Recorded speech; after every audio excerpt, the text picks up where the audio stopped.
ज्ञानवापी में पूजा की इजाजत मिलने के बाद वहां के व्यास तहखाने में बुधवार देर रात पूजा की गई। कड़ी सुरक्षा में पूजा के बाद तहखाने को दर्शनों के लिए खोल दिया गया। लोग एक खिड़की नुमा जगह से तहखाने में पधारी गई मूर्तियों के दर्शन कर सकते हैं। तहखाने में पूजा के अधिकार को लेकर मुस्लिम पक्ष ने आपत्ति जताई है और उन्होंने पूजा की इजाजत के खिलाफ इलाहाबाद हाई कोर्ट का दरवाजा खटखटाया है। ज्ञानवापी मस्जिद की इंतजामिया कमेटी की याचिका पर इलाहाबाद हाई कोर्ट में शुक्रवार को इस मामले की सुनवाई होगी। इस मामले में जस्टिस रोहित रंजन अग्रवाल की सिंगल बेंच सुनवाई करेगी।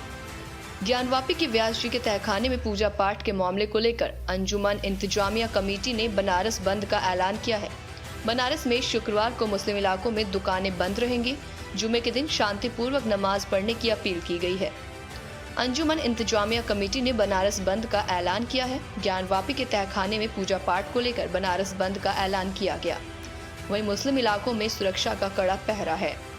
वहीं हिंदू पक्ष के वकील ने कहा कि नवंबर 1993 तक सोमनाथ व्यास जी का परिवार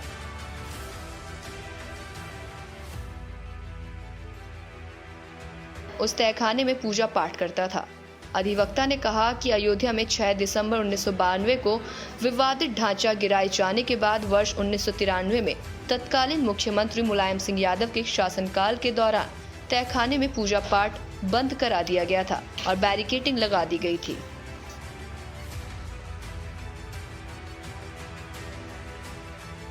कि वो इस कानून की रूह को सही तौर पर हमारी ज़िंदगी में प्रैक्टिकल तौर पर लाने की कोशिश करें। आपको मालूम होगा कि सुप्रीम कोर्ट ने अपने फैसले में भी ये 1991 के कानून की अहमियत को तस्लीम किया और उसने इसको और तक़वियत पहुंचाई। तो इसलिए हमारा हुकूमत से मुतालबा है कि वो मुल्क में तमाम इबादत गाहों का तहफ़्फ़ुज़ करे।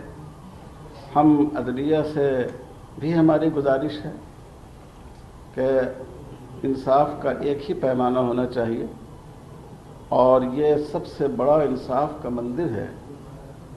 अगर लोगों का भरोसा उससे उठ जाए तो ये देश के लिए भी बहुत नुकसान की बात है और ये इस देश में जो इत्तेहाद है, भाईचारा है, उसको मुतासिर कर देगा ये। और हम लोग गए थे अदालत में और बदकिस्मती से वहाँ भी वो दरख्वास्त रद्द हो गई है, हाई कोर्ट में भी।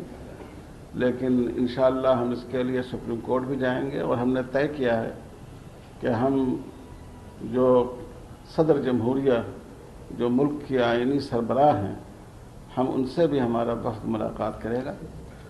मैं उम्मीद करता हूँ कि आप हज़रात सही तौर पर इस मामले को पेश करेंगे और जो सच्चाई है उसको लोगों के सामने लाएंगे। मुसलमान मुल्क की आज़ादी के बाद इस तरह के मसाइल में घिरा हुआ है। बाबरी मस्जिद का मसला था, लेकिन उसी ज़माने में मुख्तलिफ़ मस्जिदों के मसले, ख़ुद दिल्ली की जामे मस्जिद का मसला है, अहमदाबाद की मस्जिद का मसला है, संभल की मस्जिद का मसला है, मथुरा है, ये तमाम मसाइल उठ रहे थे।